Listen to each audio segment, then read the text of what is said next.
learn English grammar new chapter. Which new chapter today? Today new chapter is pronoun. Okay? चला बघूया आज pronoun. मग pronoun कशाला म्हणायचं? Pronoun त्याला खूप ह्याचे प्रकार आहेत. Pronounचे प्रकार आहेत. फक्त आज आपण बेसिक pronoun कशाला म्हणायचं? जे की 5th स्टँडर्ड पर्यंत तुम्हाला थोडे वेगवेगळ्या प्रकारे विचारलं जातं. मग त्यातले pronoun. मग कशा प्रकारचे pronoun असतात? Pronoun कशाला म्हणायचं ते पाहायचं. मग pronoun कशाला म्हणायचं? नामाच्या ऐवजी वापरल्या जाणाऱ्या शब्दाला आपण सर्वनाम म्हणतात. त्यालाच आपण इंग्लिश मधून प्रोनाउन म्हणतात. ओके, चला बघूया एक सेंटेन्स घेऊ. जीना हॅज मेनी बुक्स. पहा, जीनाकडे खूप मोठे बुक आहेत असं आपल्याला सांगायचं. जीना हॅज मेनी बुक. मग हे जीना नाव आहे हे काढून टाकायचं. मग जीना कोण आहे? मुलगी आहे. मग त्या ठिकाणी तुम्ही शी लिहा. She has many book. She has many book. याला म्हणायचं pronoun. जे की आपण she इथे दिला आहे याला काय म्हणणार आपण? pronoun म्हणणार. म्हणजे आपण नावाच्या ऐवजी हे नाव आहे हे काढून टाकलं त्याऐवजी she वापरलं म्हणून हा काय झाला? pronoun. हे काय झालं? pronoun झालं. ओके, मग कधी she वापरायचं, कधी he वापरायचं, कधी it वापरायचं. मग pronoun कुठले कुठले आहेत हे आज आपण पाहूया. ओके, वन बाय वन पाहूया. एक एक्झाम्पल देते पहिल्यांदा. म्हणजे एक लक्षात येईल की नामाऐवजी वापरला जाणारा शब्द म्हणजे नाव काढून टाकायचं त्या ठिकाणी एक शब्द वापरायचा आहे. मग त्याला आपण म्हणणार आहे pronoun. Okay, this is Manish. This is Manish.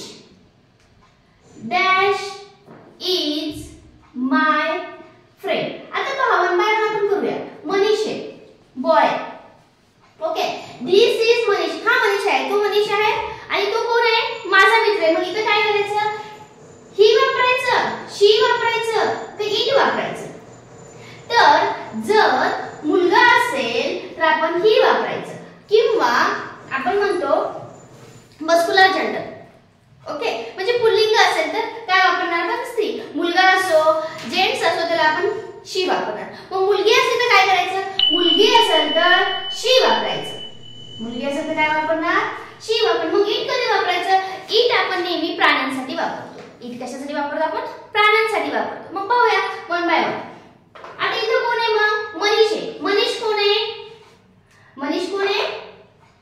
मुलगा आहे. मनीष मनीष आहे का? नाही. मनीष ह्याच्यावरून समजायचं की हा मुलगा आहे. मुलगा असलं काय वापरायचं? ही. ओके, म्हणजे काय झालं? This is Manish, he is my friend. मग he this is the pronoun. हे काय झालं?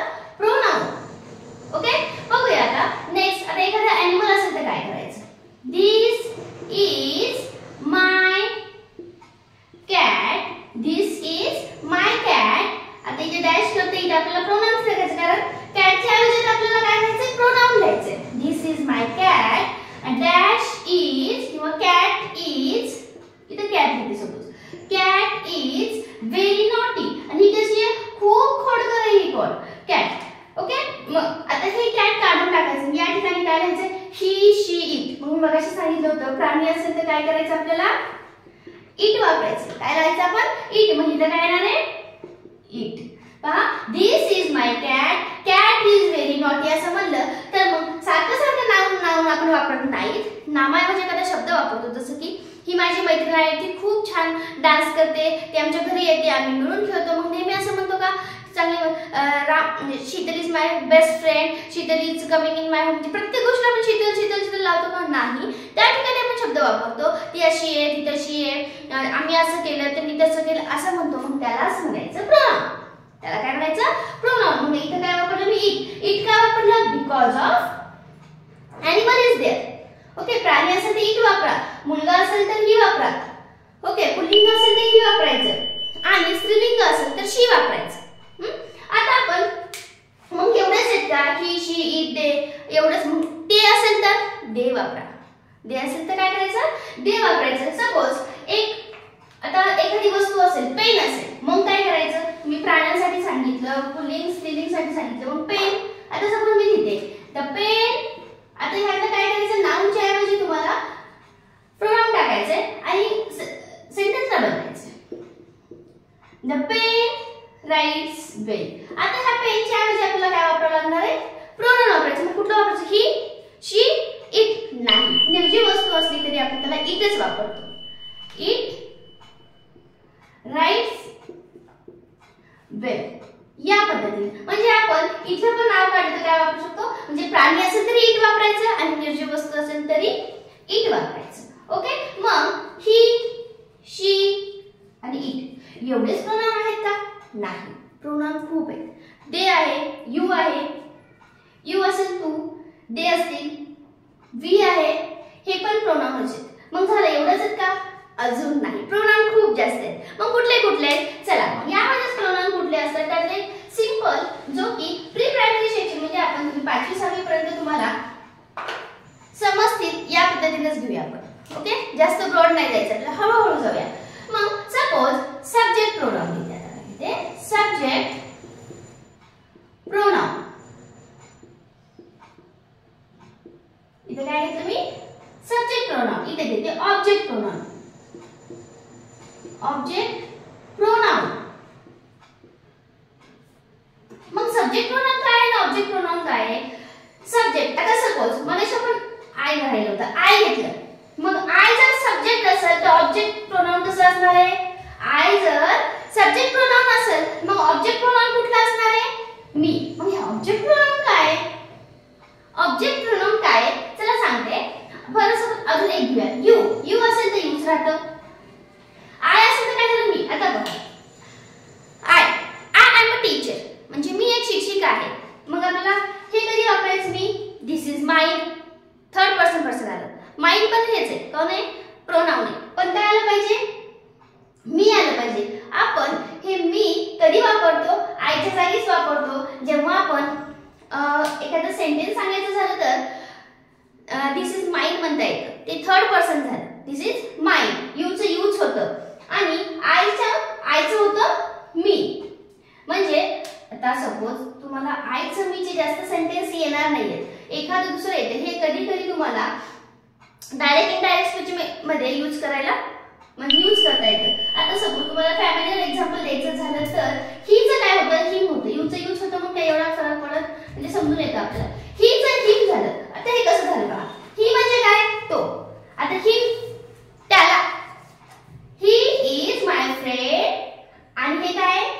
हिम आहे. काय? हिम. मग हे हिम कधी वापरायचं? त्याला असं पाहिजे, त्याला तसं पाहिजे असं म्हणतो आपण, त्यामुळे हिम वापरायचं. मग हीचं काय होत असतं? हिम. मग शीचं काय होणार? हर. शीचं काय होणार? Her. She is my best friend. Her picture is so beautiful. त्यांची पिक्चर इतके छान होते, तिचे पिक्चर इतके छान आलेले होते. किंवा आपण एखाद्या त्यांनी फोटोग्राफर काढून आलेले असतील तर तिचे पिक्चर, तिचे फोटोज असं म्हणायचे असतील तर तेव्हा आपण काय वापरू शकतो? हर वापरू शकतो. परत दे असेल तर ते. मग ह्याचं काय होतं ऑब्जेक्टिव्ह मध्ये? देन होतं. काय होतं ह्याचं ऑब्जेक्टिव्ह मध्ये? ऑब्जेक्टिव्ह प्रोनाउन मध्ये देन होतं. मग मॅक्सिमम सगळं कर्ता सर्वनाम म्हणजे कर्त्याच्या जागी आले ते हे वापरतात आणि कर्म प्रोनाउन म्हणजे कर्माच्या जागी आले ते हे वापरतात. ओके. ह्याचे काही एक्झाम्पल आहेत, त्याचा एखादा फोटो वाटतच मी एंडला टाकते, मग तुम्हाला समजून येईल की हे कधी वापरायचं. हे फक्त तुम्ही लक्षात घ्या की सब्जेक्ट प्रोनाउनचं आय असेल तर ऑब्जेक्ट मध्ये मी होतो, यू असेल यूज राहतं, ही असेल तर हिम होतं. सपोज एक एक्झाम्पल घेऊन देते.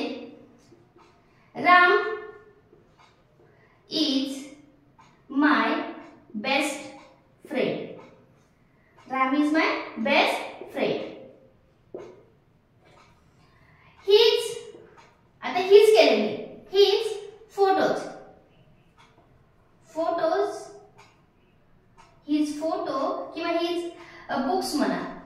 His books is so clean किंवा स्वच्छ असतात त्याचे पुस्तक, किती वापरलं तरी असं म्हणतात. म्हणजे हीच बुक आलं. हीच काय झालं? हे ऑब्जेक्टिव्ह टाईप. त्याचं, तिचं, त्यानुसार, यानुसार. म्हणजे तुम्हाला समजायला पाहिजे की हीच कधी वापरतो? त्याला, तिचं, त्याचं असं म्हणतो आपण, त्यावेळेला हे ऑब्जेक्टिव्ह वापरतात. तिचं, हर, तिचं, हिम, त्याचं, मुलगा असेल तर. या पद्धतीने तुम्ही सब्जेक्ट प्रोनाउन आणि ऑब्जेक्ट प्रोनाउन पाहू शकता. नाहीतरी मी तुम्हाला ही शी कसं वापरायचं ह्या प्रायमरी सेक्शनला ही खूप आहे. एवढं तुम्ही लर्न केलं तर हळूहळू आपण त्याचे टाईप हे पाहत जाऊया आणि आपलं ग्रामर परफेक्ट करून ठेवूया. ओके. चला लाईक करून घ्या आणि शेअर